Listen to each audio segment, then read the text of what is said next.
Whoa. I'm running short of words right now, but I cannot afford this because I have to speak.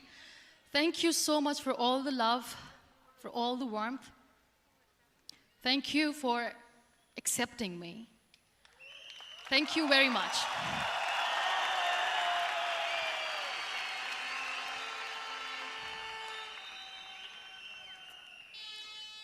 Well, I always start my talk with a disclaimer.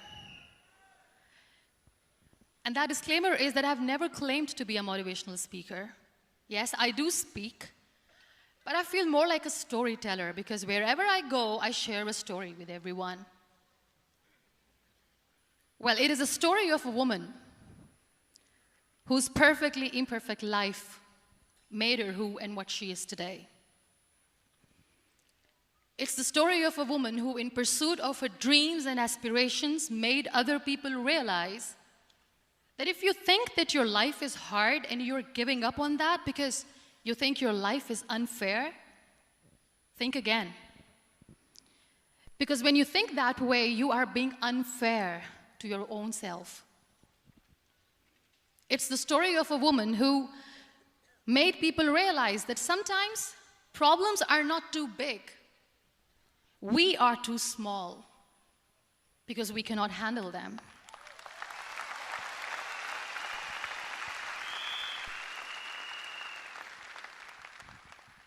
It is the story of a woman who with time realized that real happiness doesn't lie in success, money, fame.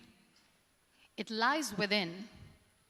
Real happiness lies in gratitude. So I am here, and I'm going to share the story of that woman. That is my story. The story of gratitude.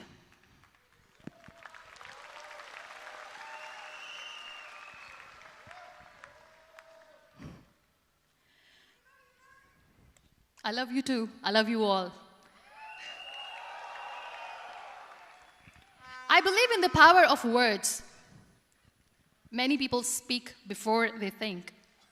But I know the value of words. The words can make you, break you, they can heal your soul, they can damage you forever. So I always try to use the positive words in my life wherever I go. They call it adversity, I call it opportunity. They call it weakness, I call it strength. They call me disabled, I call myself differently abled. They see my disability. They see my disability, I see my ability. There are some incidents that happen in your life, and those incidents are so strong that they change your DNA. Those incidents or accidents are so strong that they break you physically. They deform your body, but they transform your soul.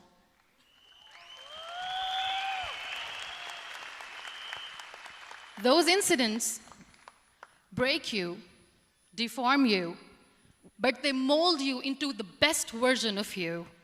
And the same thing happened to me. And I'm going to share what exactly happened to me. I was 18 years old when I got married. And this thing I'm sharing for the very first time on an international level. I was 18 years old when I got married. I belonged to a very conservative family, a Baloch family, where good daughters never say no to their parents. My father wanted me to get married. And all I said was, if that makes you happy, I'll say yes. And of course, it was never a happy marriage. Just about after 2 years of getting married, about 9 years ago, I met a car accident. Somehow my husband fell asleep and the car fell in the ditch. He managed to jump out, saved himself. I'm happy for him. But I stayed inside the car and I sustained a lot of injuries. The list is a bit long. Don't get scared. I'm perfectly fine now. Radius ulna of my right arm were fractured. The wrist was fractured. Shoulder bone and collarbone were fractured. My whole rib cage got fractured. And because of the rib cage injury, lungs and liver were badly injured. I couldn't breathe.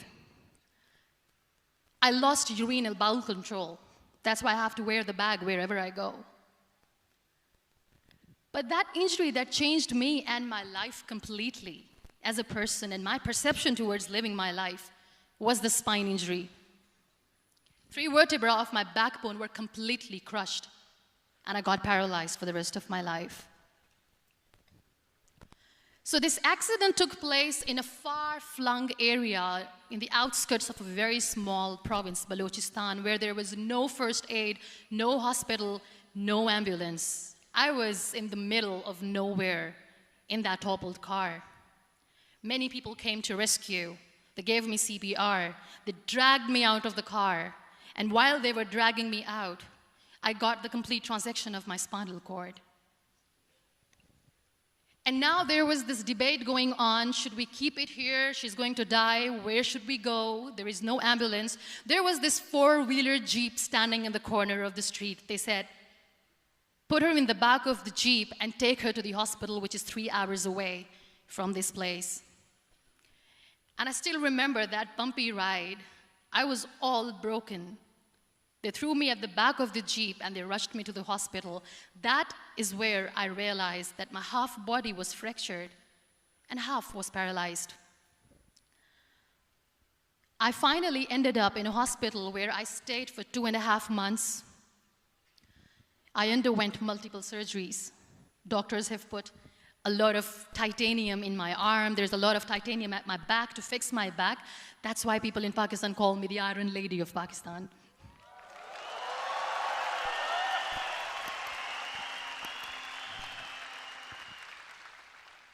Sometimes I wonder how easy it is for me to describe all this all over again.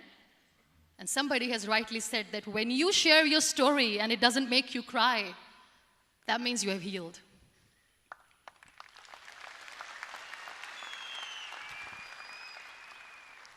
Those 2.5 months in the hospital were dreadful. I will not make up stories just to inspire you. I was at the verge of despair. One day, doctor came to me and he said, well, I heard that you wanted to be an artist, but you ended up being a housewife. I have a bad news for you.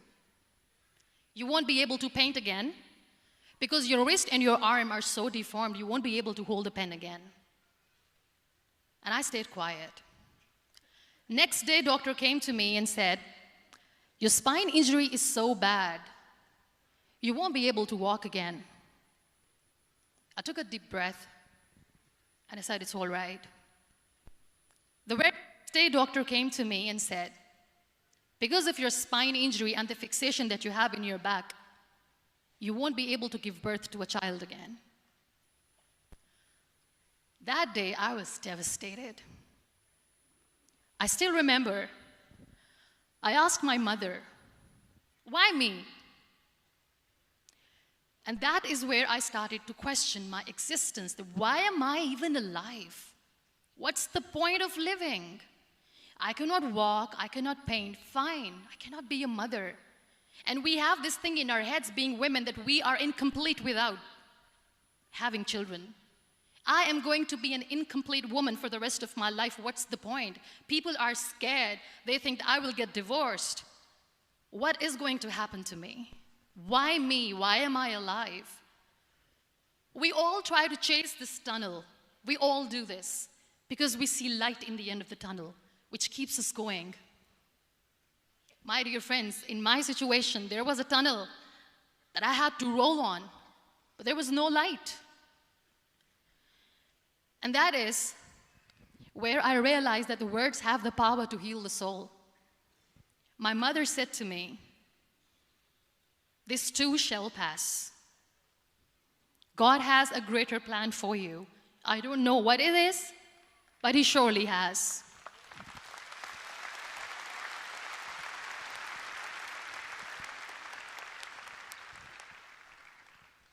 And in all that distress and grief, somehow or the other, those words were so magical that they kept me going.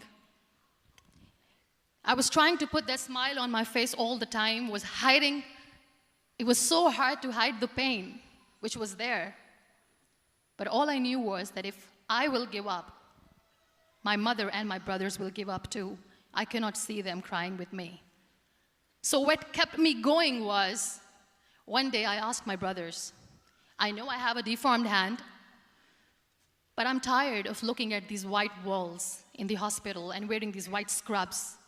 I'm getting tired of this. I want to add more colors to my life. I want to do something. Bring me some colors. Bring me some small canvas. I want to paint. So the very first painting I made was on my deathbed, where I painted for the very first time. It was not just an art piece or just my passion. It was my therapy.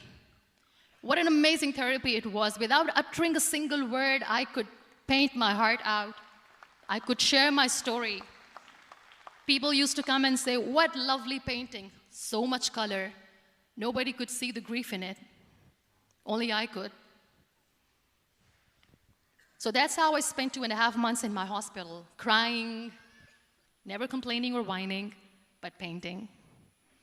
And then I was discharged, and I went back home. And I went back home, and I realized that I have developed a lot of pressure ulcers on my back and on my hip bone. I was unable to sit. There were a lot of infections in my body, a lot of allergies. So doctors wanted me to lie down on the bed straight for not 6 months, for not 1 year, for 2 years.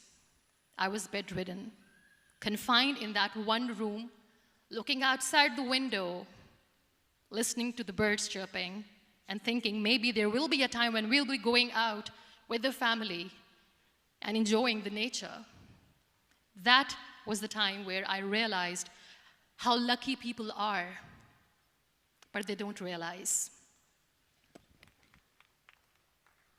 That is the time where I realized that the day I'm going to sit, I'm going to share this pain with everyone to make them realize how blessed they are, and they don't even consider them lucky. There are always turning points in your life. There was a rebirth day that I celebrated. After 2 years and 2.5 months, when I was able to sit on a wheelchair, that was the day when I had the rebirth. I was a completely different person. I still remember the day I sat on the wheelchair for the first time, knowing that I'm never going to leave this, knowing that I won't be able to walk for the rest of my life. I saw myself in the mirror, and I talked to myself. And I still remember what I said. I cannot wait for a miracle to come and make me walk. I cannot sit in the corner of the room crying, cribbing, and begging for mercy because nobody has time. So I have to accept myself the way I am. The sooner, the better. So I applied the lip color for the first time.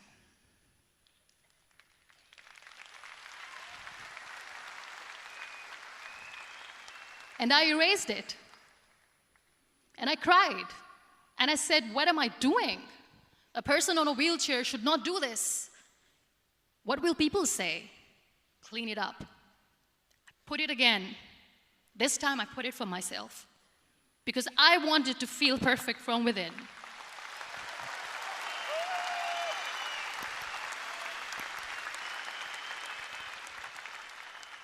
And that day I decided that I'm going to live life for myself. I am not going to be that perfect person for someone. I am just going to take this moment and I will make it perfect for myself. And you know how it all began? That day I decided that I'm going to fight my fears. We all have fears. Fear of unknown, fear of known, fear of losing people, fear of losing health, money. We want to excel in career, we want to become famous, we want to get money. We are scared all the time. So I wrote down one by one all those fears, and I decided that I'm going to overcome these fears one at a time. You know what was my biggest fear? Divorce. I couldn't stand this word. I was trying to cling on to this person who didn't want me anymore, but I said no. I have to make it work. But the day I decided that this is nothing but my fear, I liberated myself by setting him free. And I made myself emotionally so strong that the day I got the news that he's getting married, I sent him a text that I'm so happy for you and I wish you all the best. And he knows that I pray for him today.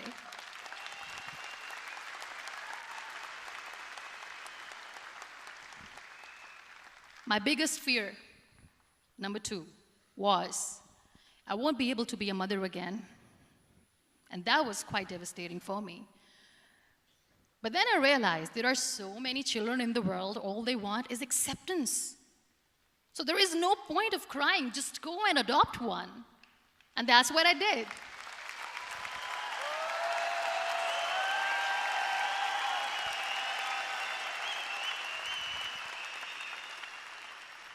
I gave my name in different organizations, different orphanages. I didn't mention that I'm on a wheelchair, dying to have a child. So I just told them that this is Muniba Mazari and she wants to adopt a boy or girl, whatsoever, but I want to adopt a kid. And I waited patiently. 2 years later, I got this call from a very small city in Pakistan. I got a call and they said, "Are you Muniba Mazari? There is a baby boy and would you like to adopt?" And when I say yes, I could literally feel the labor pain. I said, yes, yes, I am going to adopt him. I am coming to take him home.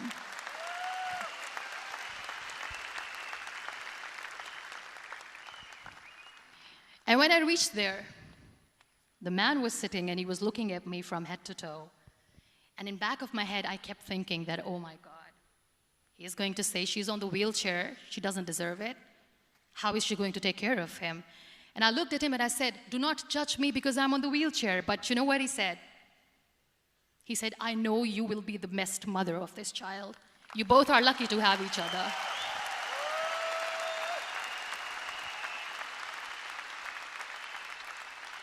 And that day, I was 2 days old, and today he's 6.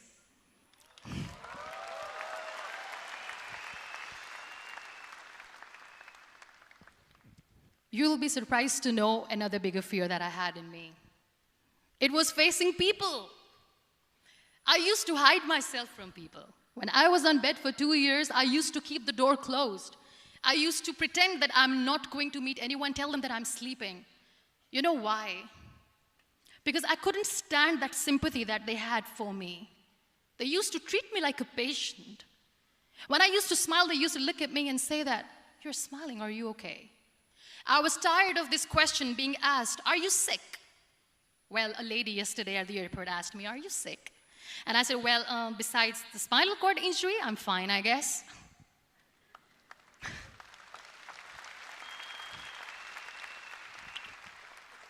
But those are really cute questions. They never used to feel cute when I was on the bed.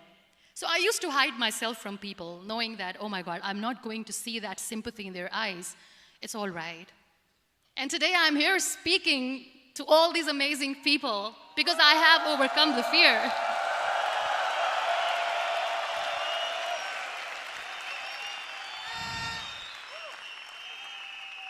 You know, when you end up being on the wheelchair, what's the most painful thing? That's another fear that people on the wheelchair, or the people who are differently abled, have in their hearts, but they never share. I'll share that with you. The lack of acceptance. People think that they will not be accepted by the people because we, in the world of perfect people, are imperfects.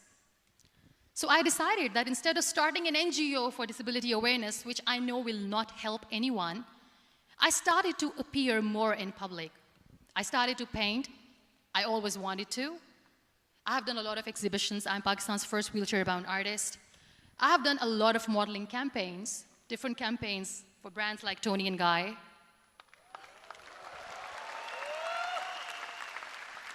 I have done some really funny, breaking the barriers kind of modeling. There was this one by the name Clown Town where I became a clown because I know that clowns have hearts too.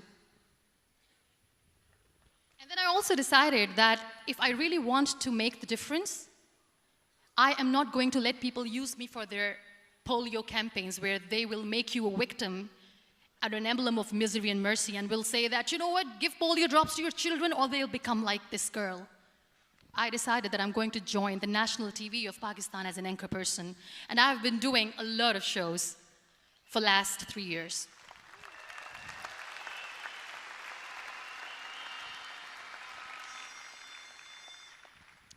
So when you accept yourself the way you are, the world recognizes you. It all starts from within. Thank you. I became the National Goodwill Ambassador for UN Women Pakistan, and now I speak for the rights of women, children. We talk about inclusion, diversity, gender equality, which is a must. I was featured in BBC 100 Women for 2015. I'm one of the Forbes 30 under 30 for 2016. And it all didn't happen alone. You all are thriving in your careers. You have bigger dreams and aspirations in life. Always remember one thing. On the road to success, there is always we, not me. Do not think that you alone can achieve things. No. There is always another person who is standing behind you, maybe not coming on the forefront, but behind you, praying for you and supporting you. Never lose that person. Never.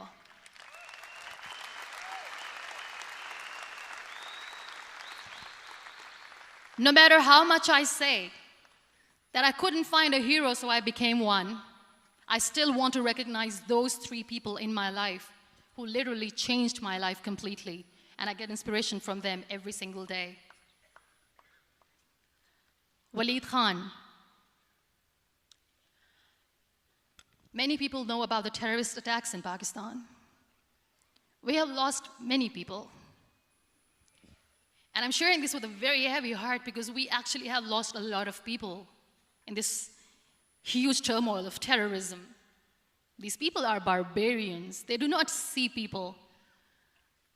They're even worse than animals. They have killed people in mosques. They have killed people in churches, temples, even in schools. There was this terrorist attack in Army Public School, Peshawar, where these terrorists entered in an examination hall and they killed our children. And in that attack, that day, this beautiful boy, Waleed Khan, who was my hero, my real life hero, was the proctor who was taking care of the students, was keeping an eye on the students. Those barbarians shot him 3 times in the face, 5 times on his body, and he fell down. I was asked to give a talk in the school after a week of that terrorist attack. With a very heavy heart, I went there and I spoke. We sang a few national songs. I thought that maybe I've done my part, but deep inside, it was killing me. I could see children injured. I could see children sitting on the wheelchairs, looking at me, wondering, what next? What was our fault? Just because we were here to give examination, we have been shot. So many people, so many children lost their friends. Their classrooms were empty. The next day they went to the classroom. So this kid, Waleed Khan, I was asked that he is in a hospital right now, and you have to go and see him and motivate him and tell him that it's going to be okay. And when I saw Waleed Khan coming on the wheelchair for the first time in front of me, face was all deformed. His leg was fractured, his arm was fractured. He couldn't talk, he lost his teeth. He cannot sneeze, he cannot smell. He cannot eat. And I kept thinking, what should I say? That everything is going to be all right? No, nothing is all right. And while I was juggling with the words, what to say, what not to say, this beautiful child, Waleed Khan, came to me and he said, "Are you Muniba Mazari?" I said, "Yes." He said, "Baji, let's take a selfie."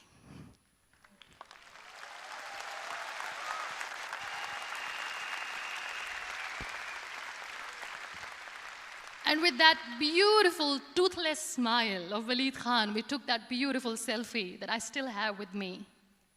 I don't share that here because he was in a very bad shape that time. And that is where I realized that when I was thinking too much about his deformities, he's happy with himself. He doesn't even care. Because today he goes in the same school, and when somebody asks him that what happened to your face, why so many scars, you know what he says? "These scars are my medals and I wear them with pride."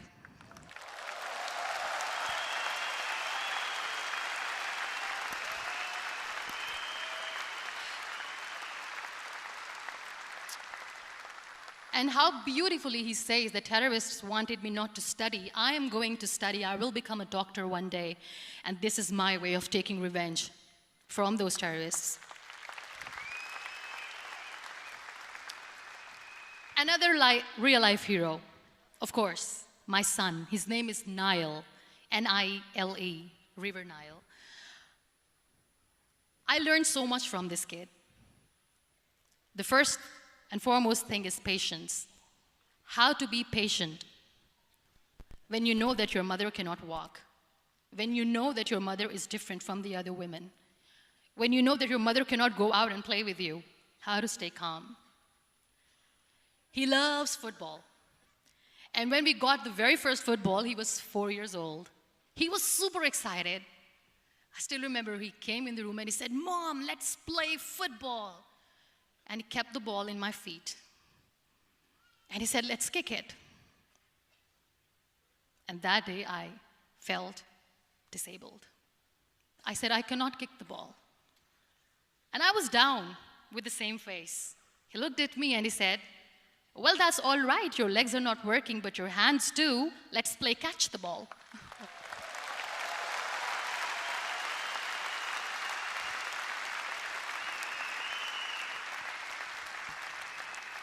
You know what? That day he made me realize that when you think your glass is half empty, come on, your glass is half full. It's all in here and here. Last but not least, the woman who made me realize that heroes have no gender. The woman who believed in me even when I was completely at the verge of despair, where everybody left, she was there. And every time I looked at her, without saying anything, she used to look at me and said, "This too shall pass. God has a bigger plan. And one day you will say that, oh my God, that is why God has chosen me." She never cried in front of me. She has always said that there will be haters, there will be naysayers, there will be disbelievers, and then there will be you proving them wrong. My mother.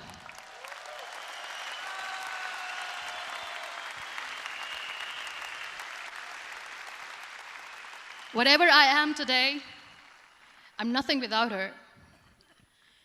I'm nothing without her. Thank you, Mama. I wish you were here. Thank you for making me who I am today.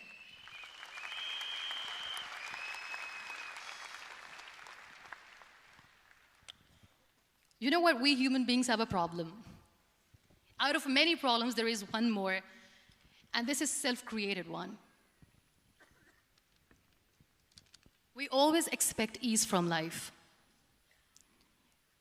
We have this amazing fantasy about life. This is how things should work.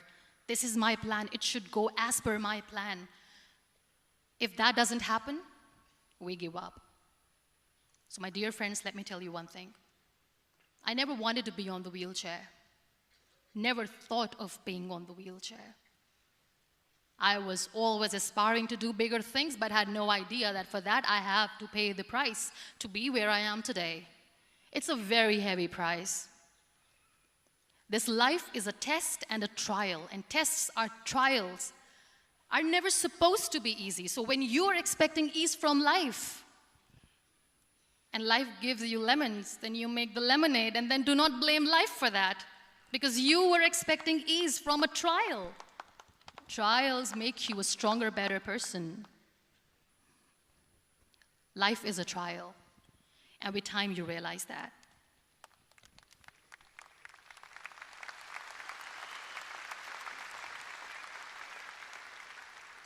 It is okay to be scared. It is okay to cry. Everything is okay, but giving up should not be an option. They always say that failure is not an option. Failure should be an option, because when you fail, you get up, and then you fail, and then you get up, and that keeps you going. That's how humans are strong.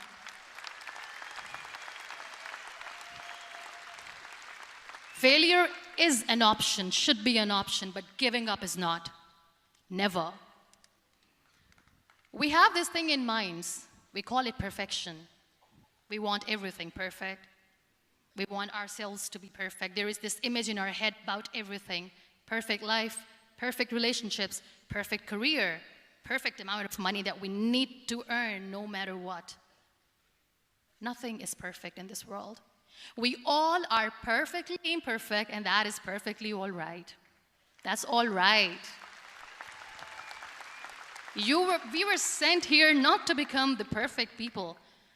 Those people who tell you how to look perfect, even those people are imperfect. Trying to fight this fear of looking imperfect. I used to be perfect. I still remember. I got this compliment years ago when I used to walk. Oh my God, look at you. You're fair, you're tall, you're perfect.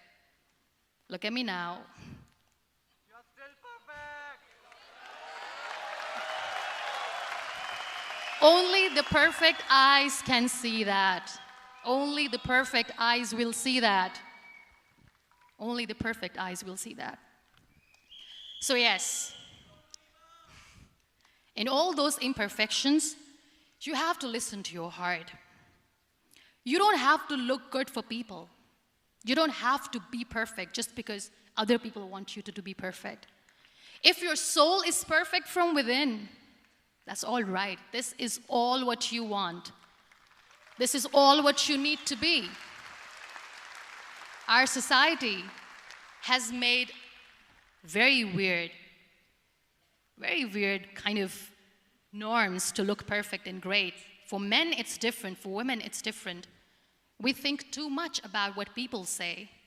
We listen to ourselves too little. You know what makes you perfect? When you make someone smile. You know what makes you perfect? When you try to do something good for the people around you. You know what makes you perfect? When you feel someone's pain. And how beautiful pain is that it connects you with people. No other medium can connect you with others but pain. That's why I always say that I'm in pain, and that's a blessing in disguise for me. Today,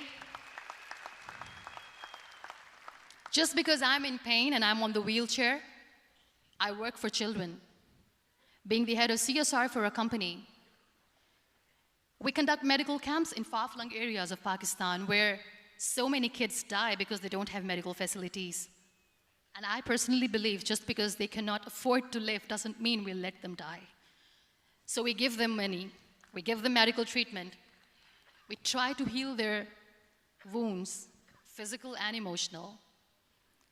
And I also work for the beautiful people, we call them third gender, the transgender community of Pakistan. You know what connects me with them? All my imperfections. When I go and I hug them, they never judge me. And this very good friend of mine, her name is Bijli. Bijli means electricity. She calls herself electricity. And I said, are you electricity? She says, no, I'm lightning. I'm as strong as lightning. Because we have very bad power outage, so she doesn't want me to call her electricity. So she says, I am very strong. I'm thunder, I'm lightning. She came to me, and the first time I hugged her, she said, you are just like me. And I said, yes, I am like you. Because to people, we are so imperfect. So how beautiful these imperfections are, that because of these imperfections, you can connect with people. Then why are we all running after being perfect? What's the point?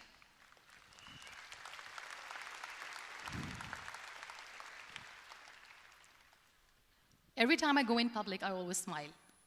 It's always a big toothy smile on my face, and people ask me, don't you get tired of smiling all the time? What's the secret? I always say one thing, that I have stopped worrying about the things that I have lost, the people that I have lost. Things and people who were meant to be with me are with me. And sometimes, somebody's absence makes you a better person. Cherish their absence. It's always a blessing in disguise. I always say that people are so lucky they don't even realize. You must be thinking, okay, you're lucky in what sense? Well, the breath that you just took was a blessing. Embrace it.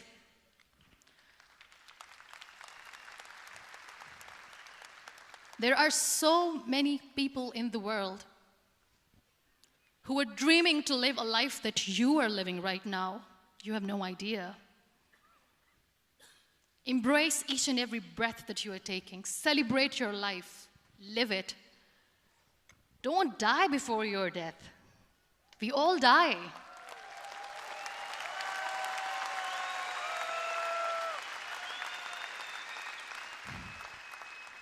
We live this one routine of a day for 75 years and we call it life. No, that's not life.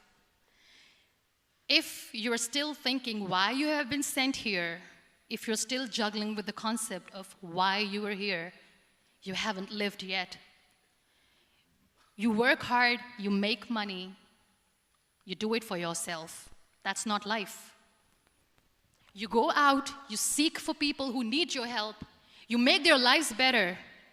You become that sponge which can absorb all the negativity, and you become that person who can emit beautiful, positive vibes. And when you realize that you have changed someone's life, and because of you, this person didn't give up, that is the day when you live.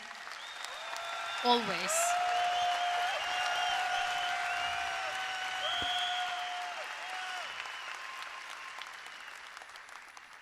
We were talking about gratitude, why I smile all the time. I cry all night when nobody sees me, because I'm a human and I have to keep the balance. And I smile all day because I know that if I will smile, I can make people smile. That keeps me going.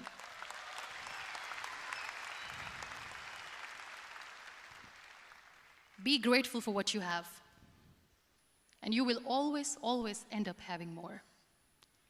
But if you'll cry and if you'll crib for the little things that you don't have or the things that you have lost, you will never ever have enough.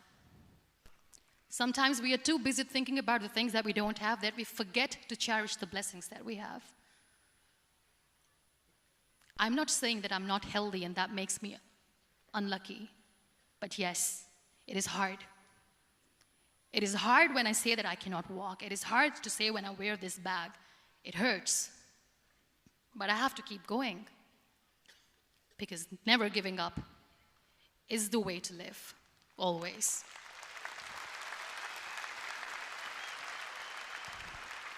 So I'll end my talk on a very short note.